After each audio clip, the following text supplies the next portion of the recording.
A nationwide wave of anti-LGBT legislation mirrors the sort of policies enacted as fascists rose to power in Weimar Germany. All right, guys, hello and welcome to another episode of Thinking Out Loud. I know this one is long overdue, but I've been pretty busy trying to get all my sources and research together for you guys on this one, as well as starting a new job and having some life transitions, trying to get this to fit into my new routine of life. So I appreciate you guys' patience with getting new content out.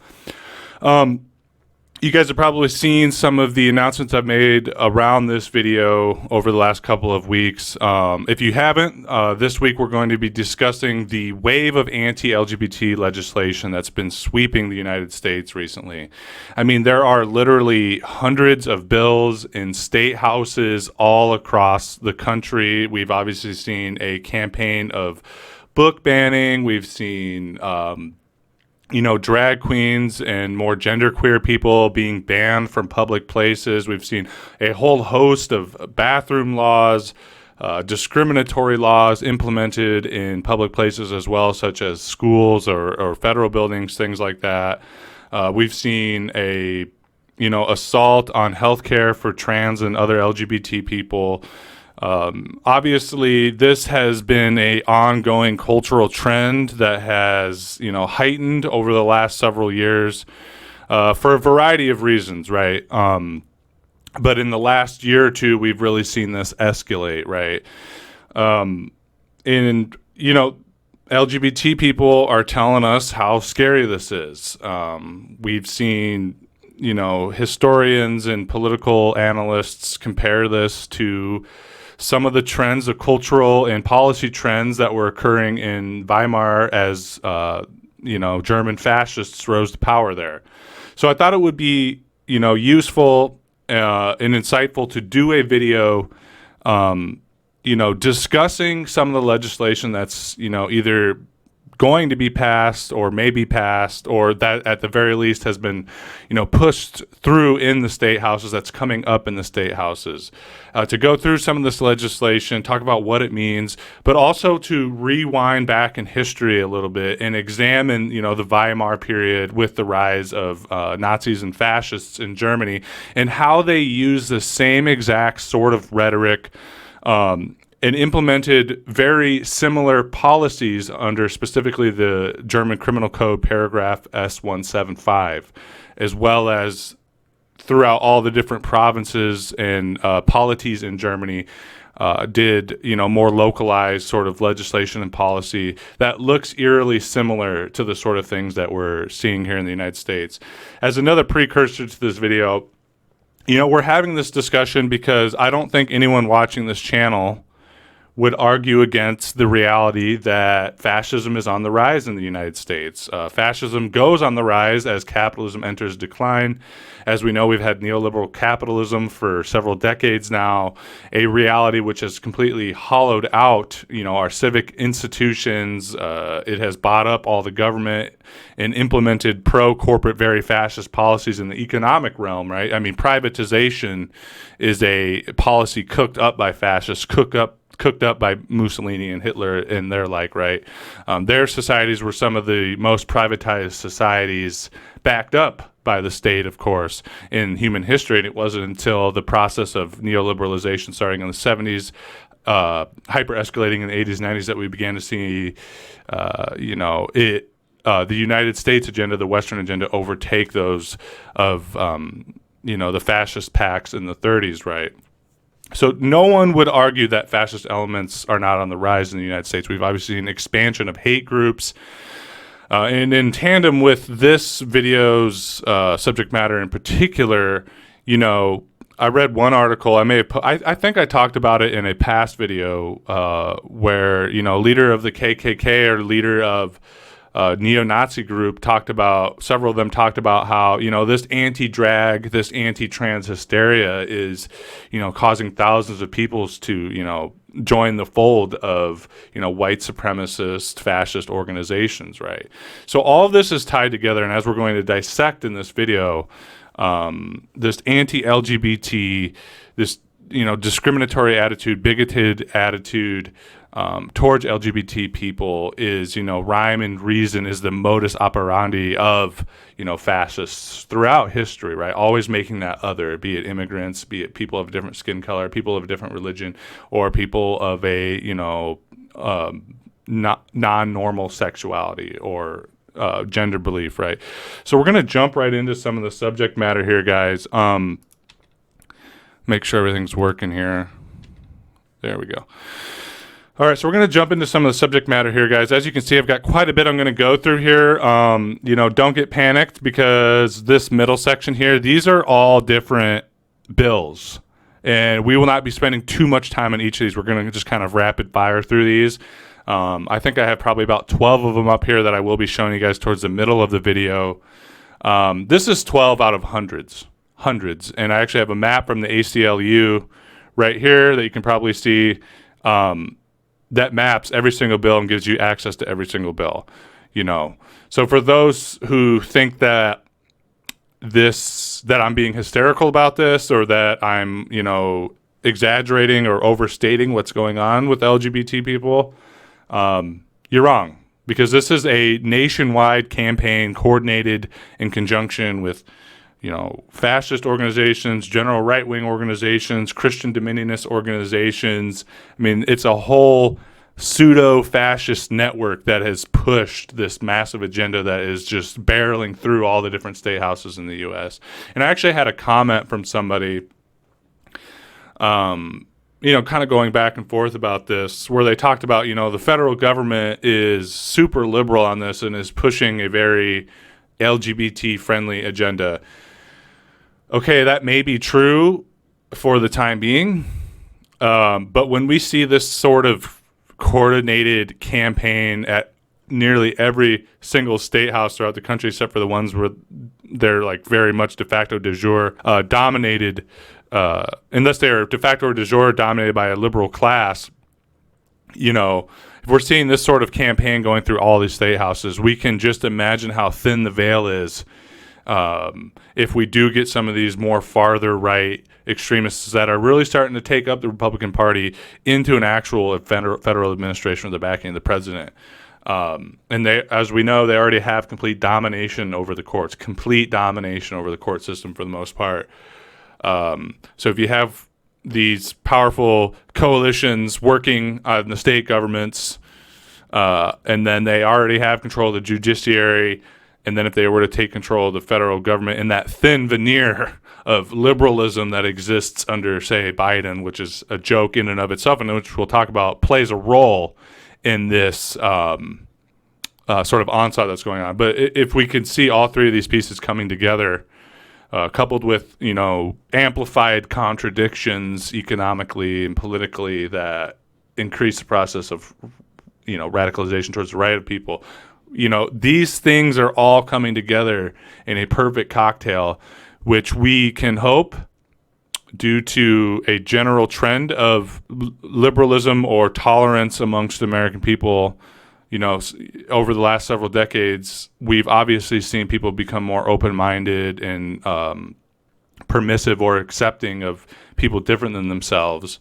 I think that's a general trend culturally.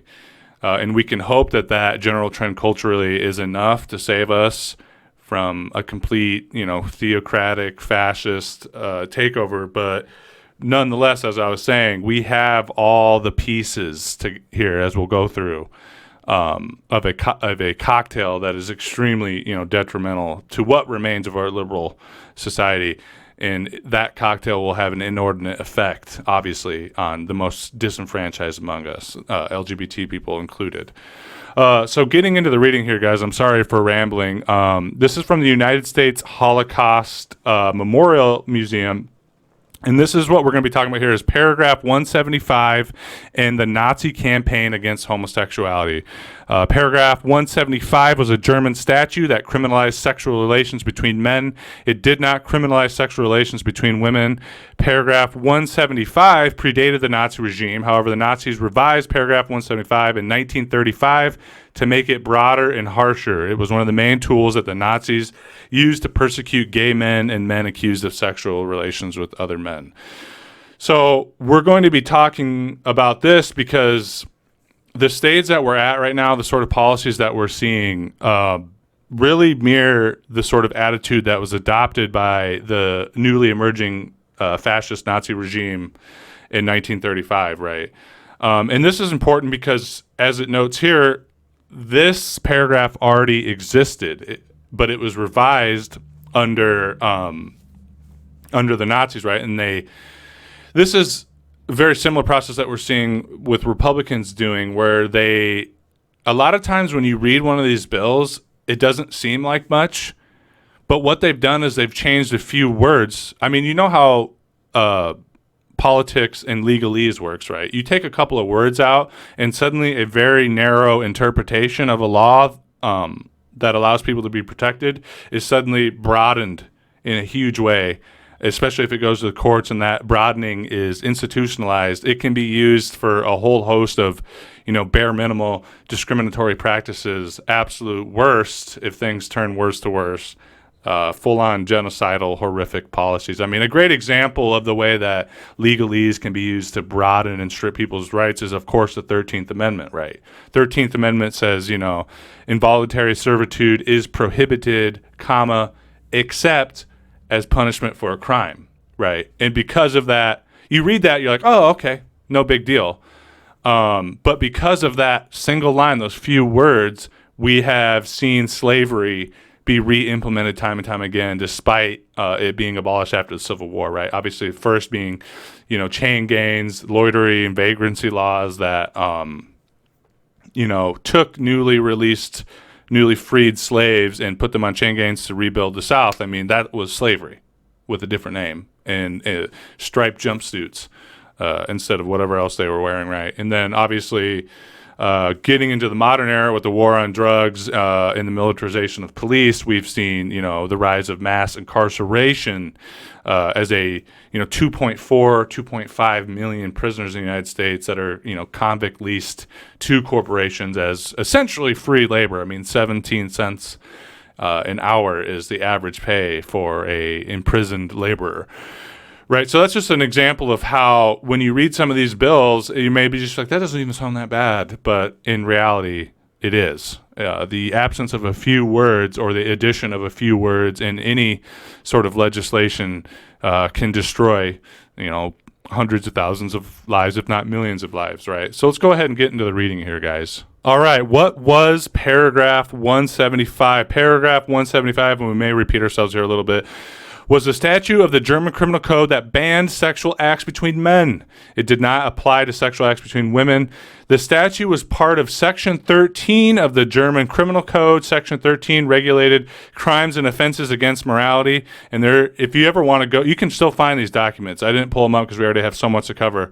In Section 13, there is line after line after line after line of, policy against, I don't even know, like very right-wing, very hyper-conservative infractions. Like obviously one of them was sexual acts between men, but the list goes on and on and on. And you can see here, including bestiality, bigamy, incest, sexual assault.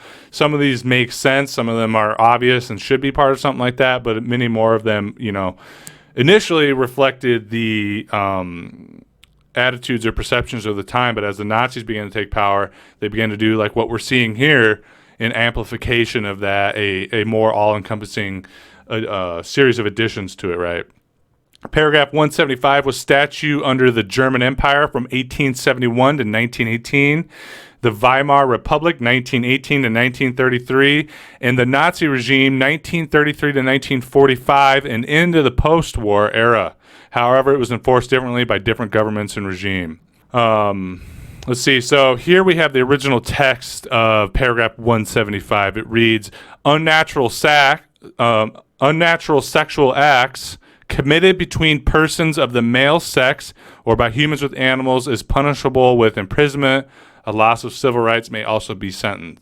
So that was the original reading during the Weimar period. And as we go further, we'll see how the few addition or those few removals of words gave the Nazis legal justification to do all kinds of horrifying things. During both the German Empire and the Weimar Republic, the German criminal justice system interpreted unnatural sexual acts in a narrow way. Men could only be convicted for violating the prohibition against sexual relations between men if it could be proven they had engaged in intercourse-like acts. And this gets into, like, back then they had, like, vice police. There's actually a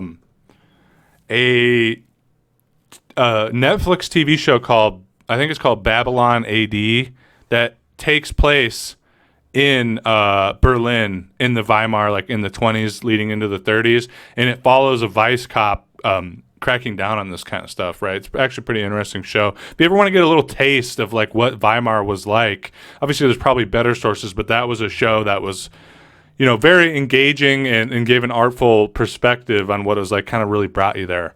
The political tension, the sort of, you know, moral and philosophical questionings, as well as economic problems, obviously going on in the Weimar, really brings you there.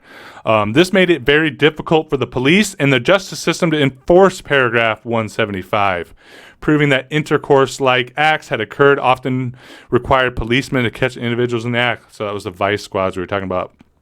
As a result of the justice system interpreting the statute narrowly, statistics show that yearly convictions typically numbered in the hundreds during both the German Empire and the Weimar Republic. Getting into this here, we're going to be talking about Magnus Hirschfeld. We're going to be talking about, you know, the period in Weimar, particularly in the 20s, where Berlin and other major German cities were really kind of a bastion of LGBT rights, at least for that time period, relatively. We'll get into some of the reasons why their perspectives on that were maybe wrong. But nonetheless, in this time period, you had thriving LGBT, you know, organizations and cultural centers, right? Clubs, libraries, cafes, print media, all these things, right? In the late 19th and early 20th centuries, the nature of human sexuality became an important area of scientific investigation and debate. Germany was at the forefront of this development, not least because of debates regarding paragraph 175. By the early 20th century, one of the most prominent advocates was physician and sex researcher Magnus Hirschfeld. Hirschfeld challenged the common idea at the time that same-sex attraction was a pathological perversion and a vice. Instead, he argued that it was innate or inborn. He adopted the term homosexuality because he thought it best communicated this idea. So that's a nice little history lesson of like where the word homosexual comes from. And, you know, he was one of the first people, at least in the modern era, as we know, homosexuality, being LGBT in general, in the ancient world at least, pre-Christianity, was a lot more normal. In fact, in some societies like the Romans or the Greeks, I mean, if you weren't gay, people, like at least a little bit gay, people were looking at you like, what's wrong with you, man? What are you, prude or something? The gods want us to do sex. You're going to make the gods upset for not doing sex. Right, but at least in the modern period, Magnus Hirschfeld was really kind of ahead of his time. Based on his understanding of same-sex attraction as inborn, Hirschfeld argued that homosexuality should not be punished by law. In 1897, he founded the Scientific Humanitarian Committee. I'm not going to try to read the German. This committee spearheaded a campaign to reform paragraph 175. Their efforts became particularly important in the 1920s during the Weimar Republic, getting into the political debates about paragraph 175. So obviously during this time period, the Weimar Republic was racked by economic problems, which, as we know, when there's economic problems, a country will also tend to be racked by political tensions, right? I mean, some of you probably know this history. There was a whole host of political parties. There's Liberal Democratic Party, Communist Party, Socialist parties, obviously Royalist parties that wanted to bring back the rule of the Kaiser. I mean, everything in between. Very politically tense time, right? And as we'll see, the inability of the liberal class within a liberal bourgeois democracy to address the political and economic issues of the time led to the rise of fascism. Sound familiar? Among the groups who supported the decriminalization of sexual relations between men were the large moderate left Social Democratic Party. You could almost, kind of imagine them as like maybe the Democratic Party if the progressives actually were able to take power. The more radical Communist Party, the pacifist German League for Human Rights, the centrist German Democratic Party. That would be more like your modern day Democrats, right? However, there were also groups advocating for making this statute stricter. Among them were various modern right-wing political parties and mainstream religious organizations. For example, the radically right-wing Nazi Party, obviously, officially opposed any efforts to decriminalize sexual relations between men. Wilhelm Frick, a Nazi member of the Reichstag, stated in 1927 that men committing unnatural sexual acts against men must be persecuted with utmost severity. Such vices will lead to the disintegration of German people. So that should sound familiar to you, right? That sort of rhetoric should sound very familiar to you guys. Men committing unnatural sexual acts with men must be persecuted with utmost severity. Such vices will lead to the disintegration of the German people. That is the sort of rhetoric that every right-winger in this godforsaken country takes when it comes to LGBT people, when it specifically comes to trans people. They talk about the destruction of morality. They talk about decadence. They talk about a siege being taken place on masculinity. They talk about things like this. And I know that we have some people probably watching this show that consider themselves left, consider themselves socialists. They may even consider themselves communists. But they seem unwilling to understand that all this anti-LGBT rhetoric, including from some people who pass themselves off as left analysts, is rooted in right-wing ideology. That is a fact. Okay, it is always used as a scapegoat by right-wing parties to gain power because they play on people's innate fears of society being corrupted, of their youth being corrupted, right? And we really need people to understand that because there's a whole section of the left that is having this Achilles heel used to turn them away from actual left movement, from actual left coalition building. Left coalition building always involves the process of taking the most disparate, the most marginalized people in our society and bringing them together, okay? And in order to do that, you have to listen to the issues of the most marginalized people. That's LGBT people, that's black people, that's immigrants, all that, right? Disabled people. You don't build coalitions, you don't build solidarity, you don't build working class power by narrowly looking at issues simply through a class lens. You have to look at the special exploitation and oppression that occurs to the most marginalized people. Because guess what? The most marginalized people in a society have the most revolutionary potential because they are on the fringe. They suffer the most economic disparities. They live in the worst symptoms of poverty. Right? They suffer the worst police brutality. These are the people, if you want to be cynical about it and not just do the right thing and support LGBT people because they're human beings and they have fucking human rights and their way to express themselves, their way to be sexual with one another, their ability to be in whatever kind of relationship they want is a fucking human right. It's a human right as a human being to be able to do sex how you want, to be able to, be in relationships with who you want, right? Within certain parameters. Right, that don't exploit people, say, like the youth, younger people, right, minors and things like that. You build solidarity when you listen to people and join with them and help fight for them for their causes, especially if you're more of a politically radical that's maybe out of the mainstream, i.e. myself being a communist.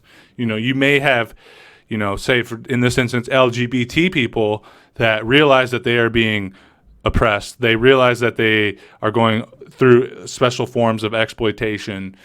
And if we as communists come in and say, oh, your problems don't matter, but listen, even though you're gay, we can still join together and fight for class interests, and then you start spewing socialist or radical talking points, they're going to be like, that's fucking nuts, and you just blew off all of the issues I have. Look at that side of the coin with the side of the coin where you go in and you say, yes, I'm with you, I hear you, I understand that Christian dominionists and fascists and white supremacist organizations and all of these powers that be are trying to dehumanize you, they are trying to make you second-class citizen, they are trying to allow you to be discriminated against. Okay, I'm with you on this. Okay, those are the sort of relationships and the sort of dialogues that may bring people that may be, liberal, have the right ideas about certain things, about wanting certain things, but they haven't, taken that step forward into the radical political process to understand that, elections and things like this aren't going to do it. We have to be militant, right? If you show up and support LGBT people, you support black people, you support migrant people, and you prioritize their unique issues, and then you, in the process of that, say, I'm a communist. Here's what this means. That's going to get those wheels going. That's going to make them more liable to perhaps, best case scenario, join your cause, become radicalized themselves, join the movement from your angle, or at the very least, build the sort of coalitions that are necessary to, carry out a protracted people's war, right? This last note that I want to make here with you guys for this section is the political deadlock of the Weimar Republic ultimately prevented any revision of the Criminal Code Paragraph 175 remained in effect. Also, the key point with this also is the point you want to take from it is political deadlock. Political deadlock is one of the things that led to the rise of fascism in the country, right? Because the liberal class was unwilling or unable to do anything about the issues facing people, right? And it opened the door for the persecution of LGBT people, Jewish people, Romani people, all this stuff, right? And it's this exact form of political deadlock that is leading to the rise of more fascist-leaning elements in the United States as well. I mean, obviously, you're in a society, you're going to have people that have reactionary views against all types of people, including LGBT people, right? If your liberal class comes in during an economic crisis and says, we're going to fix this economic problems, we're going to make sure you get you better wages, we're going to do all these things to make life better for you, we're going to increase your material conditions, but they're bought up by corporations, they're owned by the capitalist class, and they're liberal only in name, right? And then they don't do anything except help for corporations, and this same group of people is talking about LGBT rights, is talking about black people and stuff like that. And then on the other end, you have fascist organizations, right-wing organizations talking about how black people, immigrants, LGBT people are the problem. And then those Democrats or that liberal class that's spewing, lies about making things better economically for you. But then they seem to kind of toe the line with LGBT, with black people, with identitarian politics. You have a ripe situation for the right wing to weaponize that identitarian politics to divide people, to push an agenda of hate so that they can seize power. This is exactly what the Nazis did, right? And it's important to understand that in a lot of ways, liberal parties are not only complicit nearly by their inability or unwillingness to act. In a lot of ways, they act as a sort of stabilizer from the transition from, liberal capitalist democracy to out and out fascism. And this is like what we're seeing here is like this liberal class refuses to fight, refuses to play dirty. Meanwhile, the fascist elements in our society always play dirty. Every single time they will play dirty, right? And the liberals maintain this facade of decorum, this facade of actualized democracy.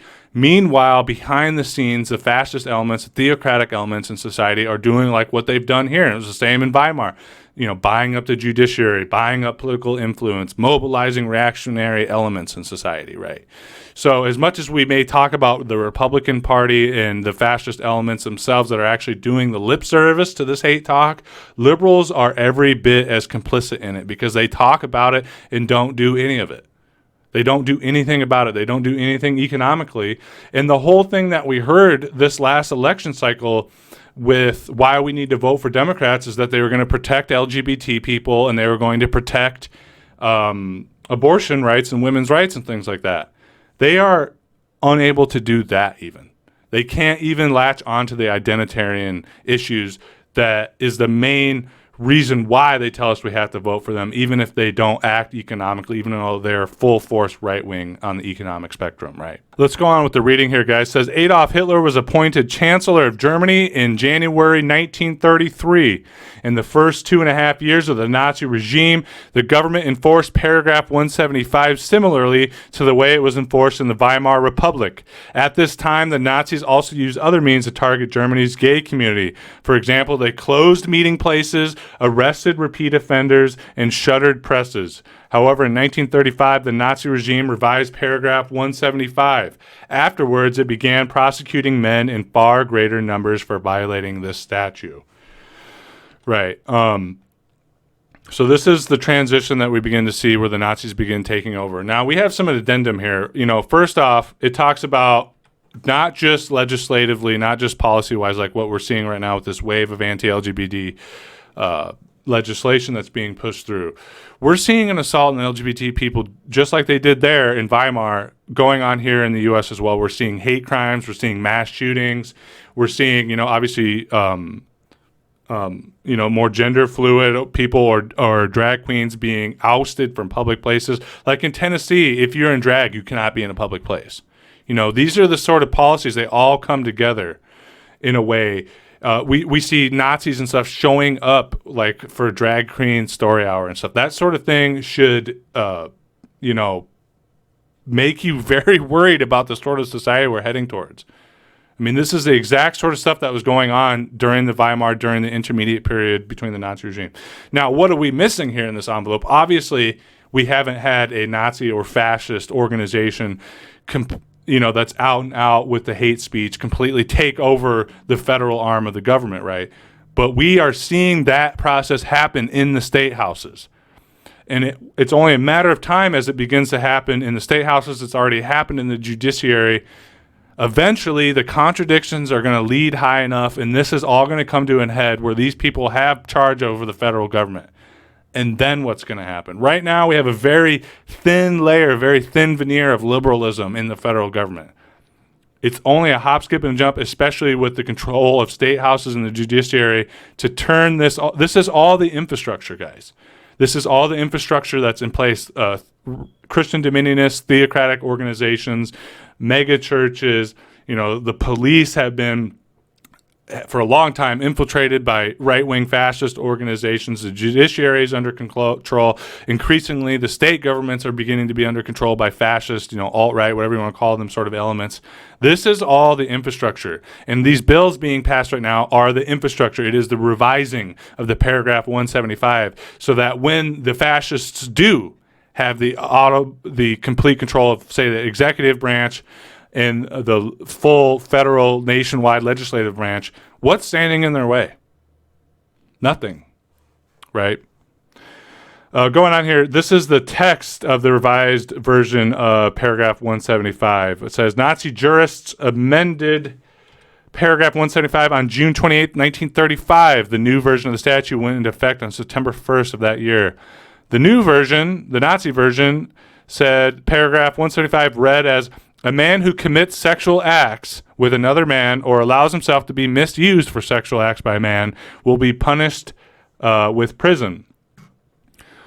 So that doesn't sound all that much different, right? But we're going to see how, like we've talked about, that removal of a few words or that addition of a few words can make a serious difference if you're one of these people in a marginalized group, right? Says, notably, Nazi jurists dropped the adjective unnatural from the new version. They did so because, according to their understanding, the word unnatural had created a problem. It had forced the criminal justice system to define the crime too narrowly as intercourse-like acts. Removing the term unnatural made the statute more vague and allowed for a broader interpretation of the phrase sexual acts. Consequently, a wide range of intimate and sexual behaviors could be and were punished as criminal.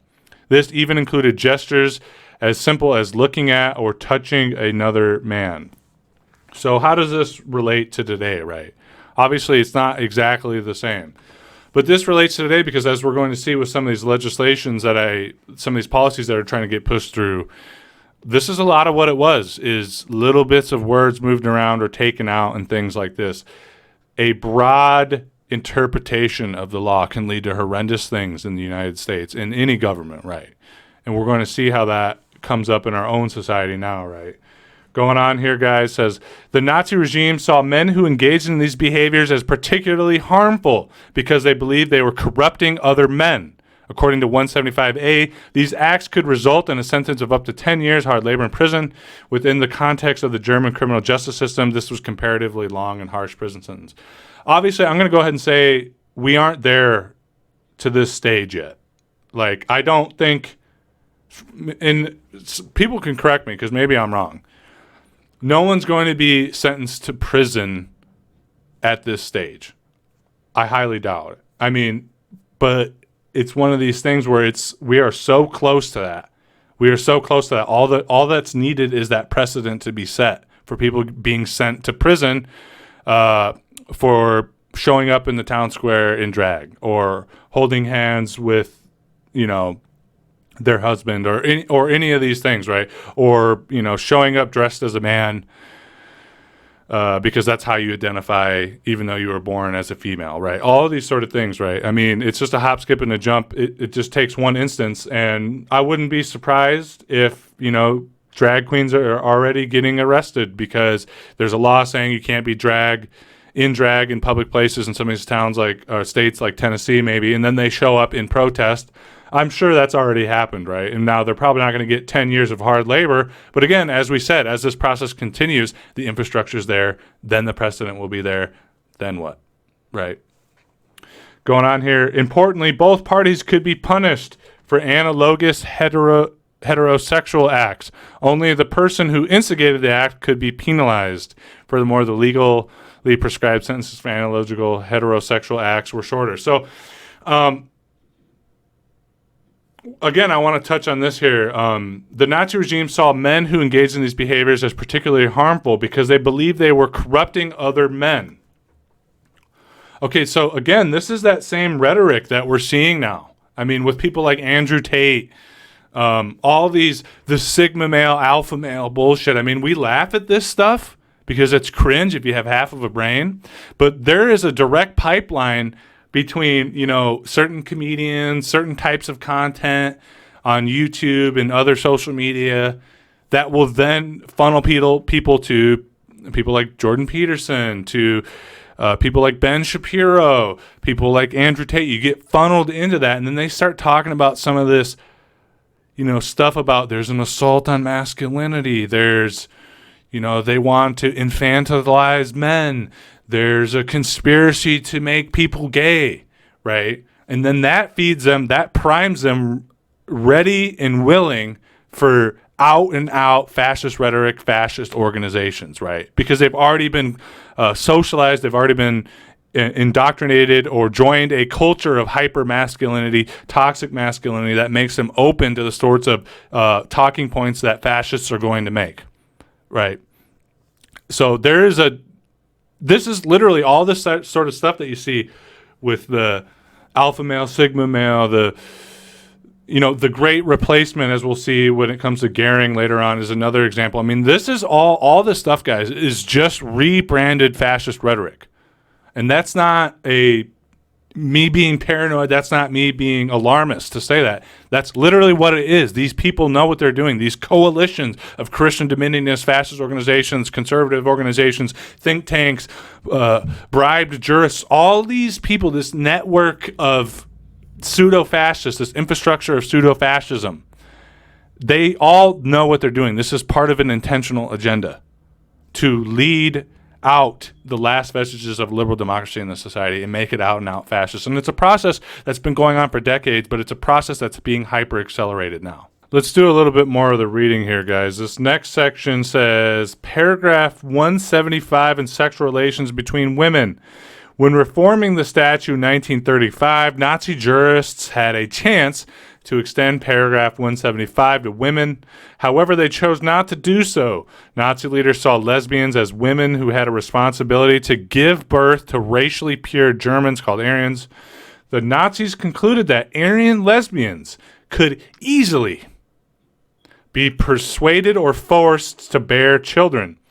Their beliefs drew on widespread attitudes about the difference between male and female sexuality. Furthermore, women did not typically hold leadership roles in the military, economy, or national politics. Therefore, the Nazis did not view lesbians or sexual relationships between women as a direct threat to the German state. Women who identified as lesbians were sometimes charged under other statutes, such as the ban on sexual relations with a minor. Okay, so what do we have here, guys? First off, a lot of this didn't apply to lesbians. Why is that? I mean, this is the same sort of thing now, culturally. One cultural aspect of this that we have in our own society is, widespread cultural attitudes towards gay people in general. Gay men are oftentimes perceived, or, gender fluid people that maybe don't, go one way or the other with their gender, or people that transition. That's considered perverted to a lot of people, to the the unsaid cultural understanding, cultural hegemony in our society. They're perverted. Nowadays they use language. They know they can't say blank and blank, gay people are this or that. And they can't use out and out language of gay people are, perverting our men or destroying our society. So what do they say? They say pedophiles. They say groomers. I mean, this language, all it does is change, right? But, the unsaid cultural understanding is that gay men are perverse and sick and disgusting. But lesbianism, that's just sexy. That's just hot. That's a toy. That's a fetish for men. That's a reality. That's a cultural reality in our society, right? The other part I want to highlight with this too is Nazi leaders saw lesbians as women who had a responsibility to give birth to racially pure Germans called Aryans. The Nazis concluded that Aryan lesbians could easily be persuaded or forced to bear children. So this is that forced birthing shit. This is why abortion is such a important issue as well, and why anti-abortion people are on the side of fascism. It's the same shit. It's the same kind of rhetoric, right? There's that weird ass Christian cult called like the Four Arrows or the Quiver or something like that. It's all about, they try to have as many kids as possible because there needs to be more white children in the world, more white Christian children in the world, so that the great replacement doesn't occur. That's the great replacement being, black and brown people overtaking white people as the primary demographic in the world or in the West or whatever, right? Anti-abortion, forced birthing to create more white children. You've seen it rebranded, but it's all the same exact shit. It's the same exact fascist Nazi rhetoric that was going on then. Same exact shit. This is why they need more soldiers. They need more cannon fodder. They need more children born into poverty so that they can, have the poverty draft to get them into the military to fight the wars. They need a cheap labor force. And they also want to see the white race propagated. That's what they are doing with this. This is what this is about. So again, you can't write off the issues that you call identitarian as non-issues or not as important as compared to class. They all join together. I mean, that's the primary thing about being a Marxist, is that you follow dialectical material analysis. Dialectical material analysis is that everything is material, and therefore everything is interconnected, including thoughts and ideas and human motions and economics and politics. It's all interwoven. So when you say, I don't care about LGBT, I don't care about black, I don't care about the immigrant, I don't care about abortion rights, what are you saying? These are all class issues. They all are class issues. None of this stuff affects the ruling classes. It only affects working class people. You know what I'm saying? Anyway, let's go on here, guys. Go back into the reading here. It says, enforcing paragraph 175, by the end of 1936, SS leader and chief of the German police Heinrich Himmler had taken the lead in cracking down on homosexuality, which he called a public scourge. Nowadays, people, as I said, are a lot more inclusive or understanding of being gay or being lesbian, right? Like that, we have shifted dramatically culturally through the 60s, 70s, and 80s with the mass movements of LGBT people to be more accepting of that. Unfortunately, trans people or gender fluid people, the T and the Q of this of those movements have kind of fallen by the wayside or did not get as much publicity or as much of a voice during those movements, right? And so what we're seeing now is that even though, gay people, lesbian people have been, people are more tolerant, more accepting of that. It's become normal,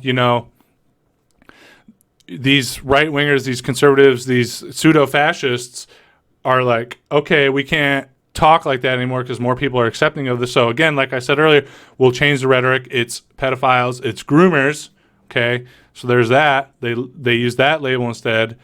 But then they also, hyper focus on the least visible, those whose voices have been less heard throughout those past movements of understanding and acceptance, trans people and gender queer people or whatever, non-binary people, right? So now, excuse me, they're focusing on that because they know it's a weak link. This is what fascists do. They always find that little chink in your mental armor of tolerance, of acceptance, and they play on it, right? And then they'll use all the power of the propaganda machine and all this stuff to enhance it and to open it up so that people will, from that point, be more willing to persecute a wider range of people, right? So another example, let's bring this back to another example beyond LGBT people. When it comes to mass incarceration, right?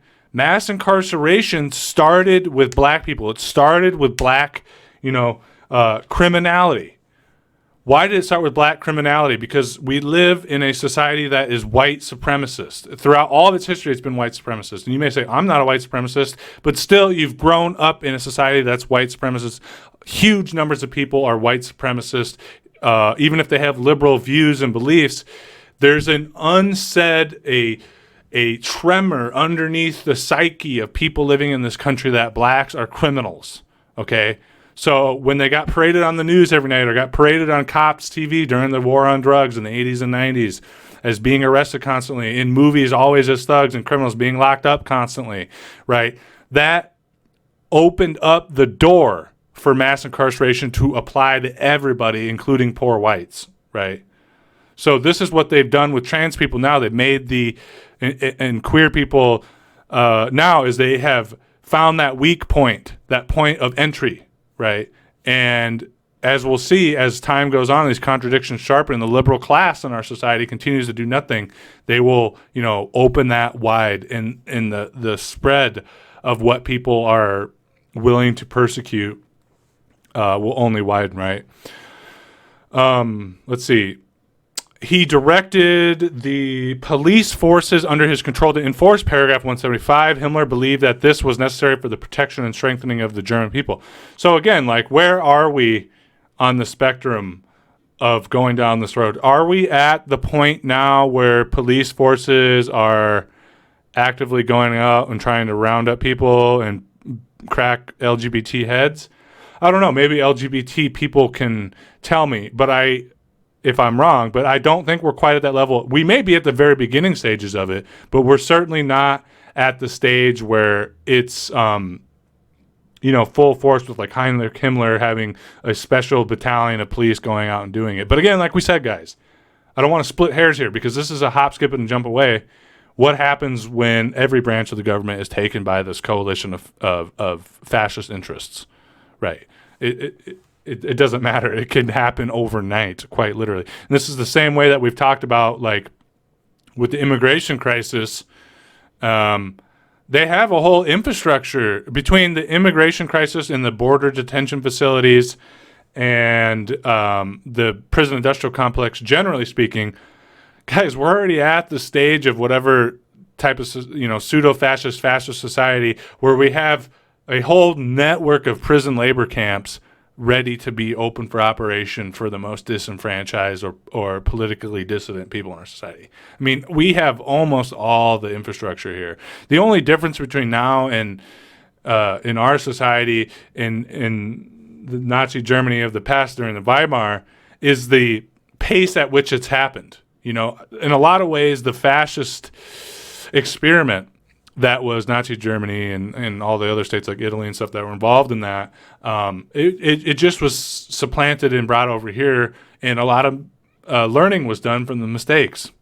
And so they've done this slowly, gradually, insidiously through a million whispers and 100 million past gold coins to lay all the infrastructure in place over time, from militarized police to labor camps to legal precedent, over time, quietly, quiet, everybody watch the news and the liberal politics. Everybody pay attention to the Super Bowl while we're doing all this. And now we're in the year 2023, and all this infrastructure is in place for when they really want to flip that final switch, right? People forget. People don't seem to understand that, the Stars of Davids and the pink triangles for gay people and all that in the ghettos and the concentration camps and all that stuff, that was in the last several years of the regime. And if we take that understanding and apply it to the longer period of time scale that this project is being done here in the United States, we can understand that it's going to take several more years, maybe even a decade, for it all to come to that head, right? Anyway, guys, that's me rambling there a little bit, but let's see here. It says, in 1936, Himmler established the Reich Central Office for the combating of homosexuality and abortion. Again, guys, all this is fascist rhetoric, and if you're repeating it or if you're not joining on board to fight against it, you're complicit.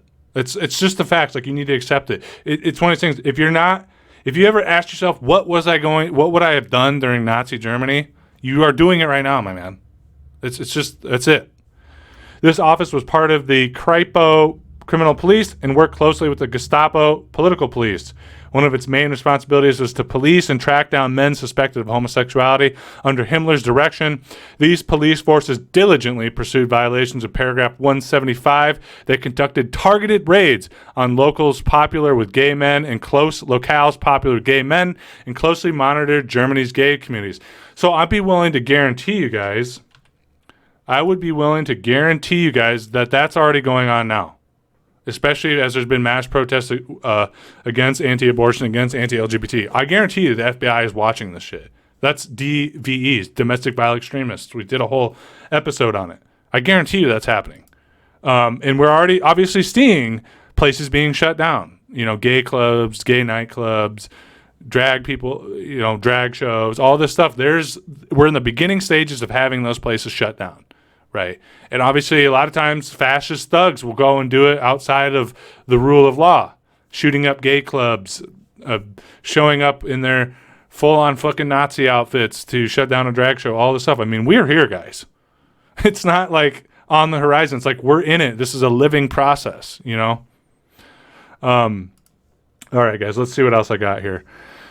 So we can see here the scale at which those few changes of words in the law, how it was used to escalate convictions and the amount of persecutions, just on paper. That's not any of the street-to-street shit, right? Statistics from the 1930s show that Nazi policies had a significant impact on the number of men convicted under paragraph 175. This is most noticeable when we look at conviction numbers from before and after the 1935 revision of the statute. Excuse me.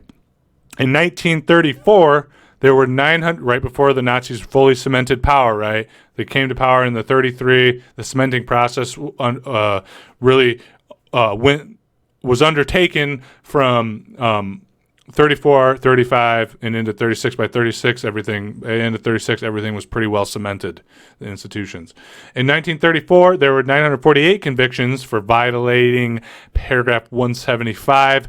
This number is comparable to conviction rates during the Weimar Republic, albeit on the high end. In 1936, 2 years later, there were 5,320 convictions. That's an exponential increase. In 1938, the number of convictions increased to approximately 8,500. And again, this is just what's on paper, guys. This does not count the rise on hate crimes, and I have some statistics on how we've seen hate crimes against LGBT skyrocket in this country in the last, particularly a couple of years, but over the last decade, right? All this, works together, All of it. It's not just the legal precedent and the laws being passed.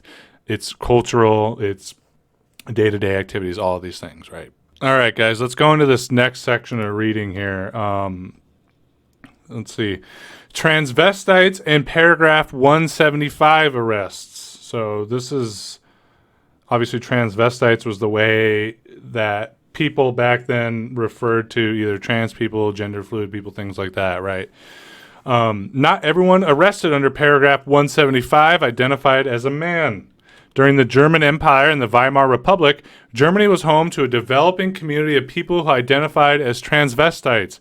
Magnus Hirschfeld coined the term transvestite in 1910.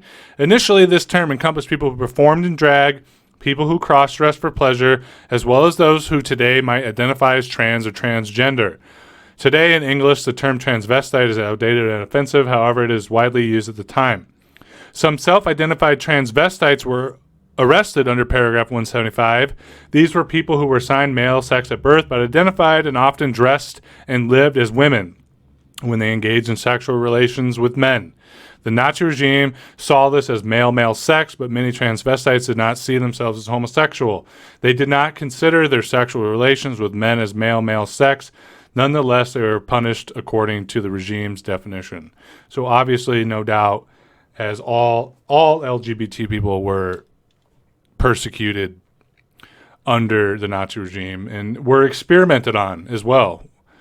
Horrifying stuff, guys.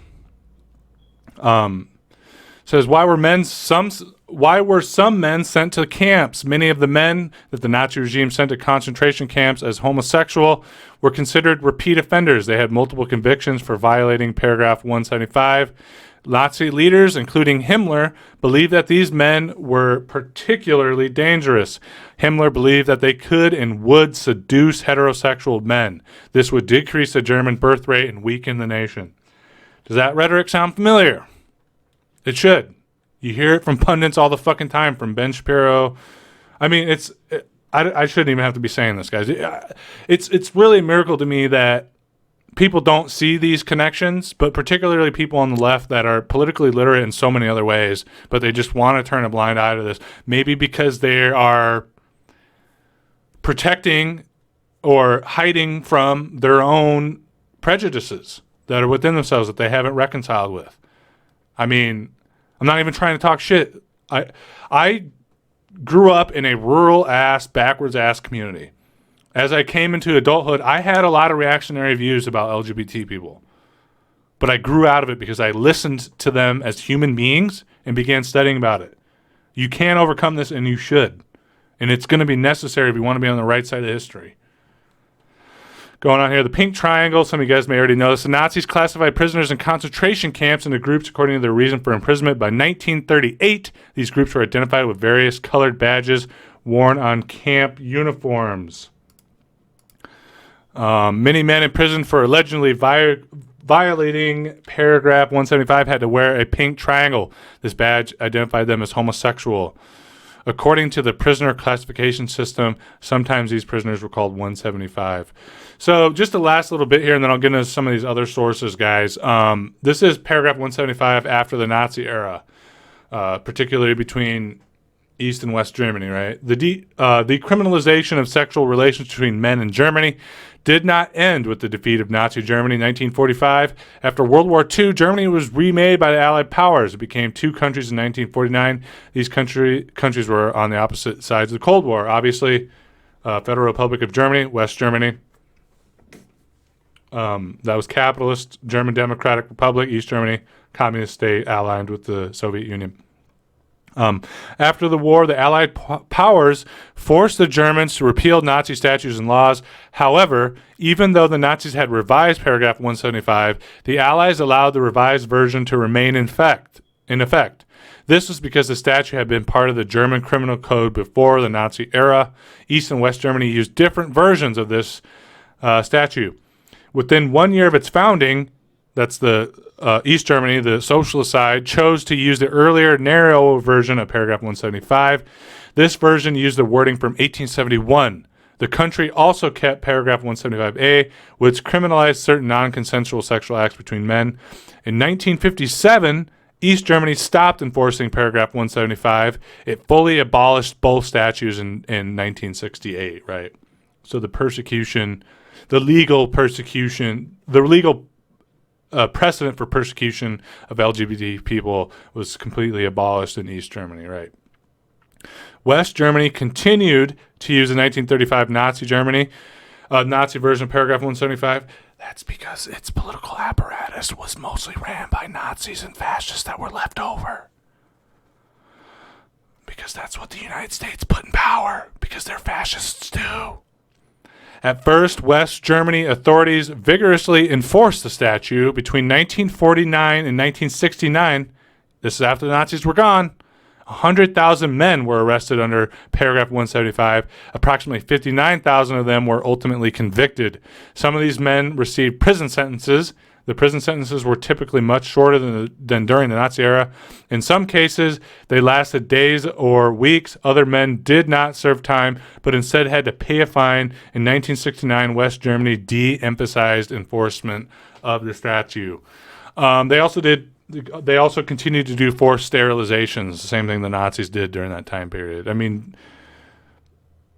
Western societies have been doing forced sterilizations for a long time after this period as well. So even here, guys, we can see the difference between East and West Germany, how, capitalist societies, bourgeois societies will pay lip service to identitarian issues, humanitarian issues like LGBT issues, but they really won't do anything about that because a lot of times it's politically expedient, because there is such reactionary views within their societies, to just carry on with business as usual at the best, or as we're beginning to see now, weaponizing that political discourse and making it much worse.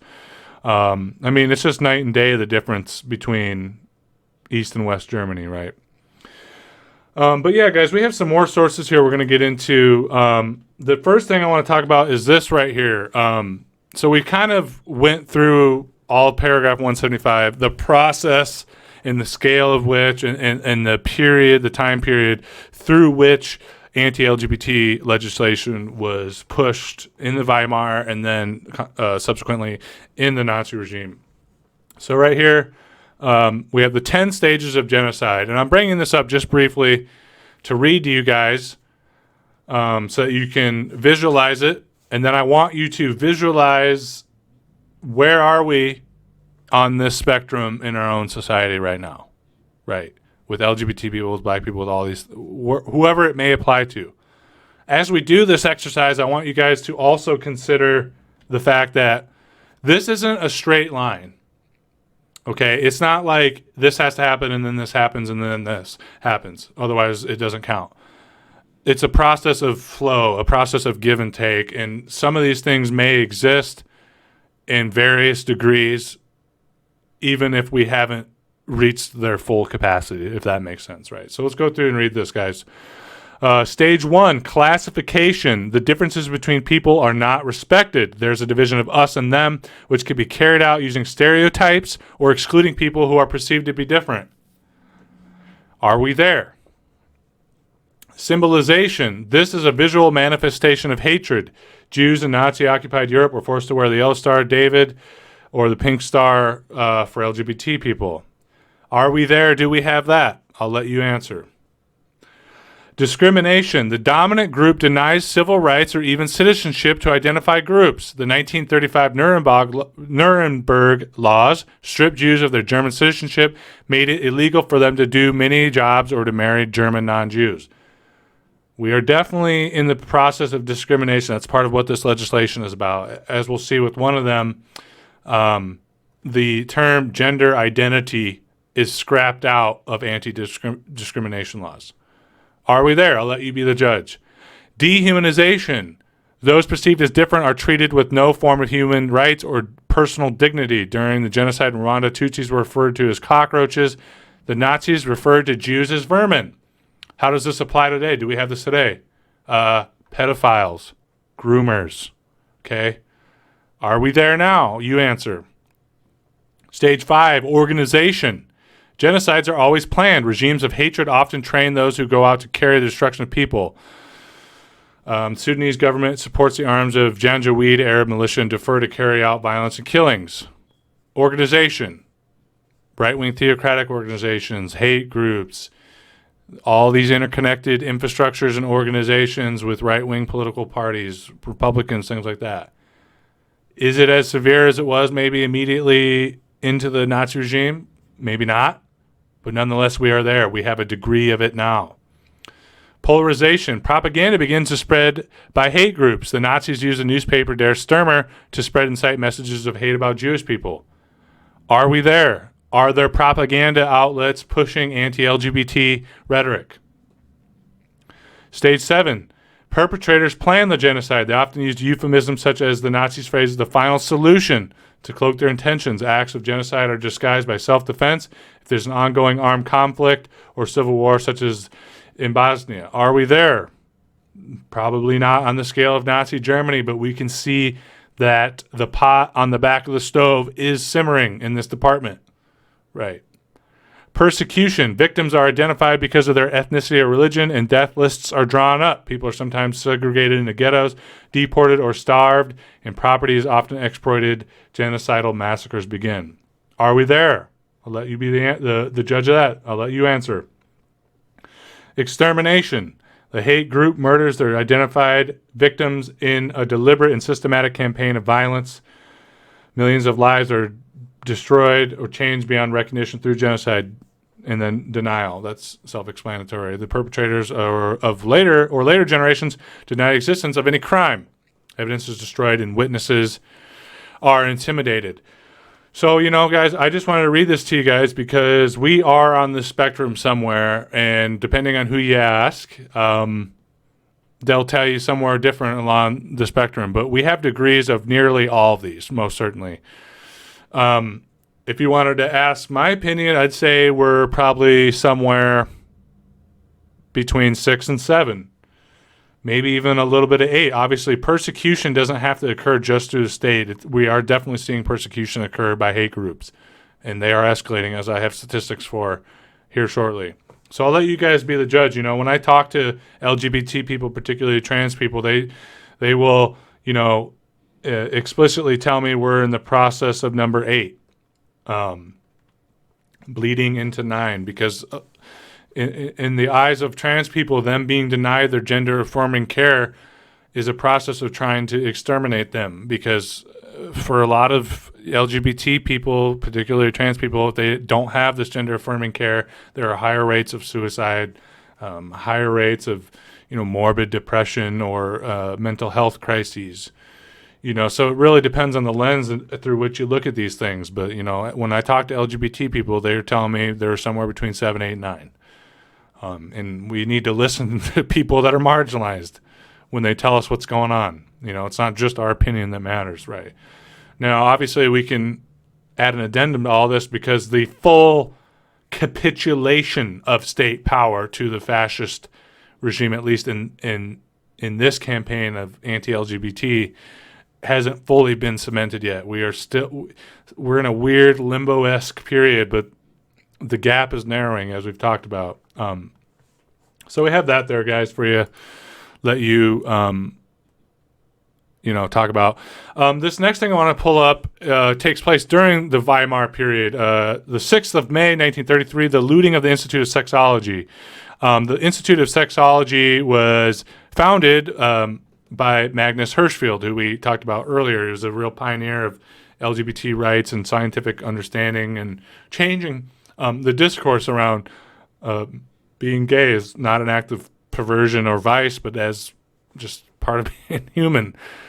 Sometimes human beings, they like to do sex with other people in the same sex, or sometimes human beings are born male and they're like, I do not feel like a man. So, these are all normal things.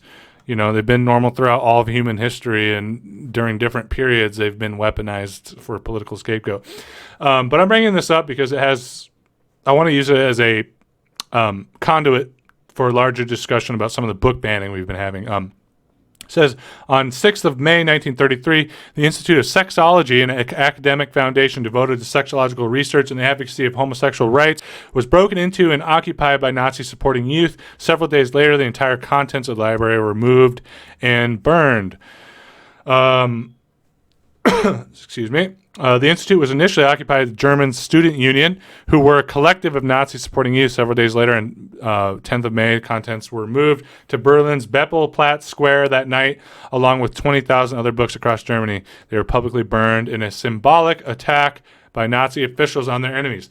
So you can see this image here. You guys have seen these images of Nazis burning books. Okay, this is the part that you'll see that in any history book, even the shitty ones in the United States. What they don't tell you is the kind of books they were burning. A lot of the books were left political books, you know, your Marxes, your Lenins, that kind of shit, obviously. But an even larger number of these books were stuff about LGBT people, about what they called then transvestites, about genderqueer people, all of this stuff. One of these things, some of the main images you see are from the looting of the Institute of Sexology, where fascists and pseudo-fascists and Christian theocrats burned books about LGBT people, scientific explanations, testimonials, and things like that. Okay. Is that happening right now? A little bit on a small scale. We will see conservatives, Christian theocrats, fascists burning books about this kind of stuff, burning symbols of LGBT people. Is it happening on this grand of a scale publicly? No, but I would argue that's because it doesn't have to happen on that scale, because they're taking a different policy. And that brings me to our next point here. I have this piece here from PEN America 100. Banned in the USA, the growing movement to censor books in schools. Says more books banned, more districts, more states, more students losing access to literature. Key findings. More is the operative word for this report on school book bans, which offers the first comprehensive look at banned books throughout the 2021 to 2022 school year. This report offers an update on the count in PEN America's previous report. So this is going to be analyzing some of the data. Obviously, you guys have seen this stuff in the news. School districts throughout the country banning certain books. And I'm bringing this up because I want to highlight specifically the type of books that are being banned. But let's read a few statistics prior to that. From July 2021 to 2022, PEN America's Index of School Book Bans lists 2,532 instances of individual books being banned, affecting 1,648 unique book titles. So we can see through this graph here some of the states this is most afflicting. Midwest and the South in large part, but inordinately also some of the northern states here as well. But this is the main piece I wanted to bring up. The subject matter being banned, subject matter of banned content by percentage of unique banned titles. 41% of books that have been banned in school districts and libraries are LGBTQ plus themes, protagonists of prominent secondary characters. 41% of it, LGBT people. 40% protagonists or prominent secondary characters of color. 22 sexual content. 21 titles with issues of race and racism. 10% titles with themes of rights and activism, etc. That's pretty telling, guys. This is the modern day book burning, and you can call me alarmist, so you can say, "Oh, you're full of shit, Dylan."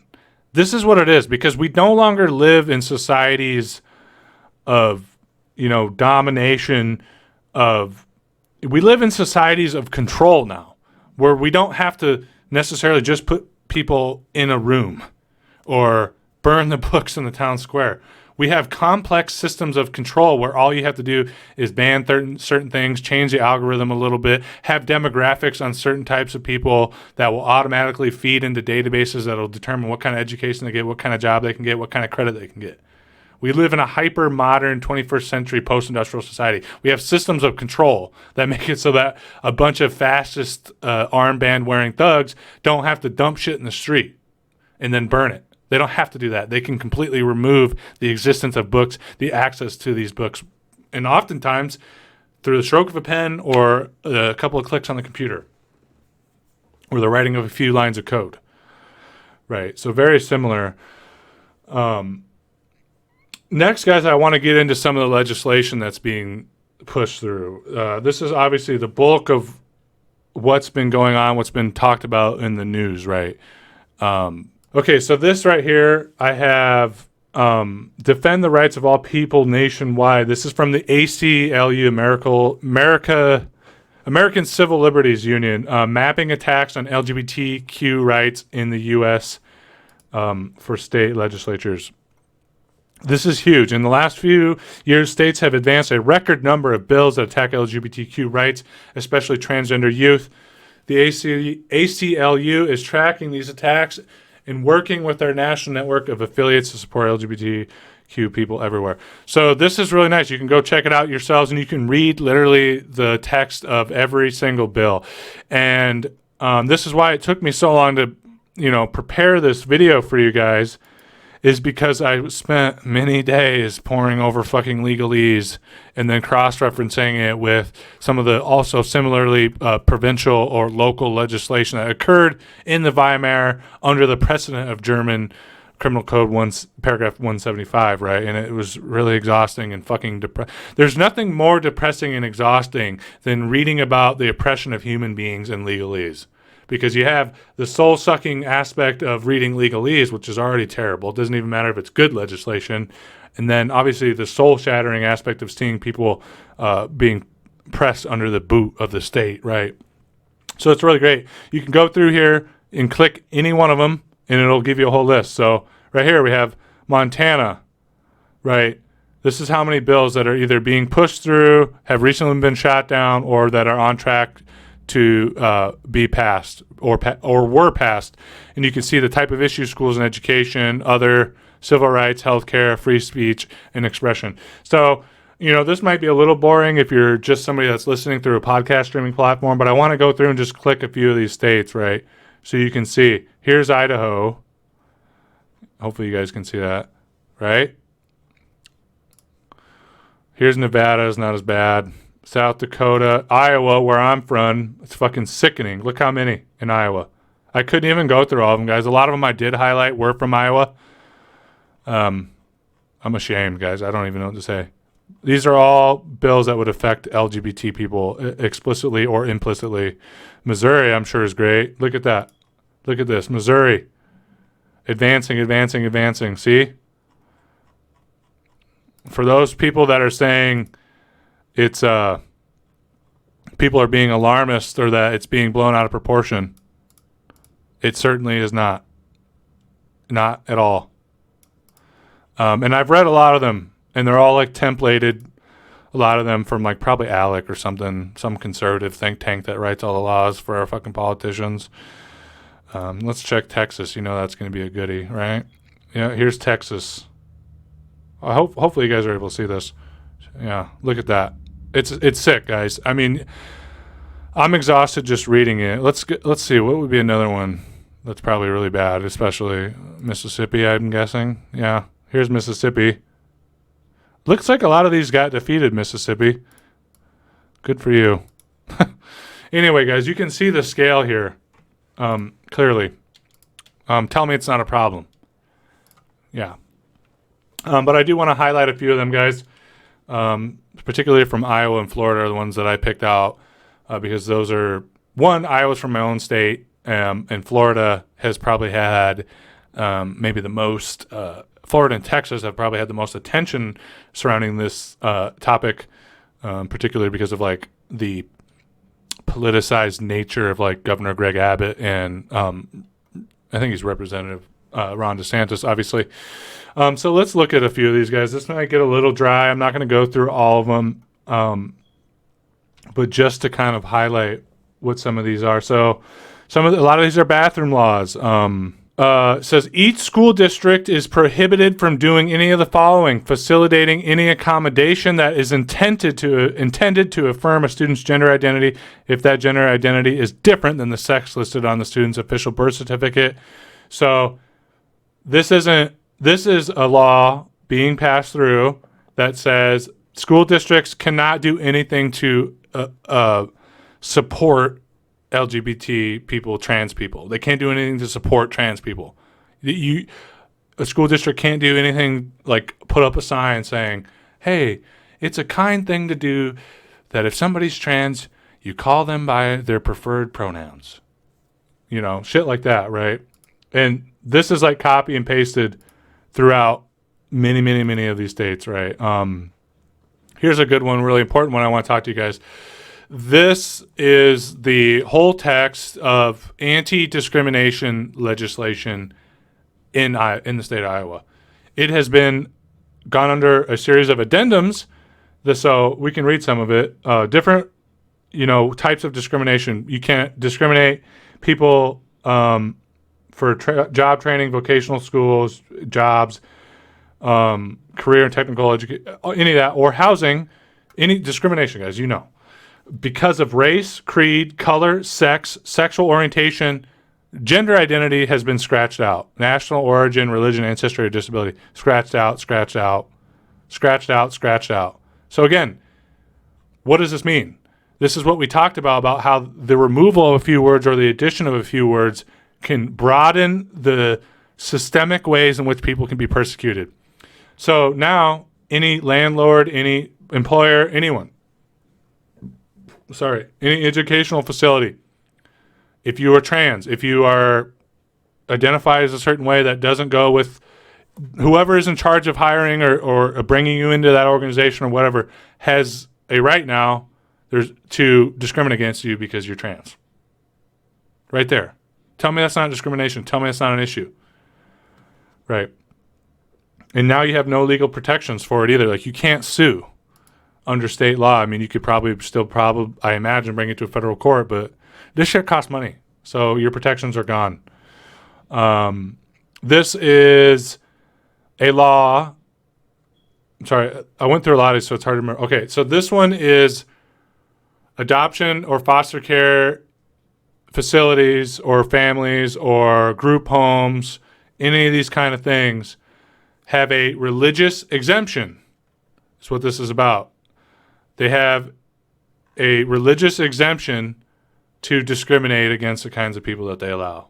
So, a lot of these organizations that run group homes, obviously individual families that do foster care, whatever, they have a legal precedent now that if they deny somebody on religious grounds, we know how they use religious grounds to do this kind of stuff, they can deny those people from being in these organizations or in a foster family or whatever it may be. So this law here completely strips the meaning of gender identity from the state. It says, means a gender-related identity of a person regardless of the person's assigned sex at birth. So they just cut that out completely.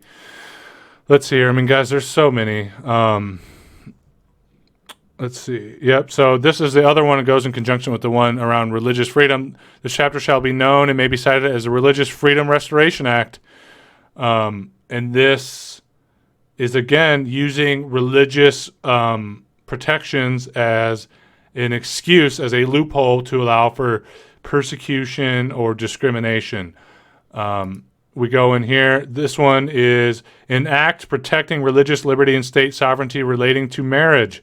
Some of the language in this is the state of Iowa also recognizes the deep historical and religious roots that uniformly defined and understood marriage to be the union between one male and female. I mean, I can't even go through all these guys. I'm already getting exhausted from this discussion. So we'll jump through from Iowa to the Florida state. So this is probably one of the more famous ones known right now. Child protection in public schools, defining the term sex, prohibiting an employee, contractor, or student of a public school from being required to refer to a person using personal titles or pronouns that do not correspond with that person's sex, prohibiting classroom instruction by school personnel on sexual orientation or gender identity until grade 9. So they can't. So first aspect of this is it's legalizing the discrimination against trans people, that a teacher or an official in the school doesn't have to call you by your pronoun, right? And if you were to sue them for being discriminatory, they're protected in the state courts, right? So that opens, you might be like, oh, that doesn't matter, but that opens so many doors for abuse and bullying. And it's going to cause people to have mental health crises, especially children that are already, trans children that are already going through this intensely emotional period where they're questioning their own sexuality, their own gender, their own position in the world. I just can't imagine. And then furthermore, prohibits classroom instruction by school personnel on sexual orientation or gender identity. So you can't talk about these aspects of gender or sexuality until they're in high school. It's sick. Like, kids are old. My kid's 10 years old. I've talked to her about this stuff. Doesn't mean you have some deep dive into it. It means you give them an understanding that there are different people in the world that have different conceptions of gender, and that it's okay to like people from the same sex. This is what's going on here. And again, this isn't just in Florida. This is throughout the country. A lot of these laws are coming up. We've also got stuff, obviously, relating to healthcare treatments for sex reassignment.